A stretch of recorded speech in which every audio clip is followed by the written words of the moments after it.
नमस्कार, मैं हूं प्रशांत भारद्वाज और आप देख रहे हैं न्यूज रूम पोस्ट। पतित पावनी गंगा को यूं ही तारणहार नहीं कहा जाता। गंगा जब बहती हैं तो सबके पापों को धो देती हैं, सबको पार लगाती हैं। और जब हरिद्वार में गंगा बंदी के दौरान गंगा की धारा अस्थायी रूप से रोक दी जाती है, तब यही गंगा कई गरीबों का पेट भरती है। साल में एक बार दशहरा से लेकर दीपावली तक हरिद्वार से कानपुर तक जाने वाली गंग नहर में साफ सफाई का काम होता है, जिसे अंजाम देने के लिए यूपी सिंचाई विभाग गंगा बंदी कर देता है।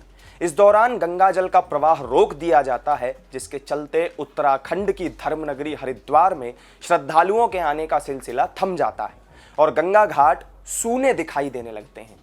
इस सालाना गंगाबंदी के दौरान हर की पौड़ी और आसपास के घाटों पर हजारों लोग गंगा की सूखी धारा में सिक्के, सोने चांदी के कण और बेशकीमती कटपीस और धातुएं बीनने का काम करते हैं। एक महीने तक इन निम्न वर्गीय लोगों की आजीविका गंगाबंदी पर ही निर्भर होती है। इस खोजबीन के दौरान कई लोगों के हाथ तो कीमती रत्न तक लग जाते हैं। यही वजह है कि ऐसे लोग सुबह से ही इस काम में जुट जाते हैं।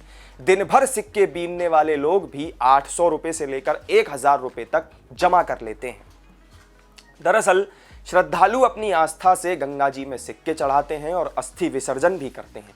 अस्थि विसर्जन की राख में भी सोने चांदी के कण होते हैं। ये कण और सिक्के जल के नीचे सतह पर बैठ जाते हैं।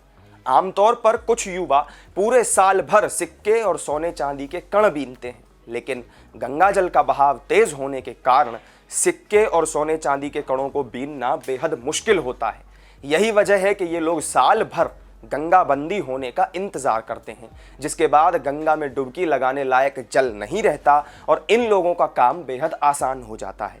कीमती चीजें बीनने के इस काम में कई परिवार तक लग जाते हैं।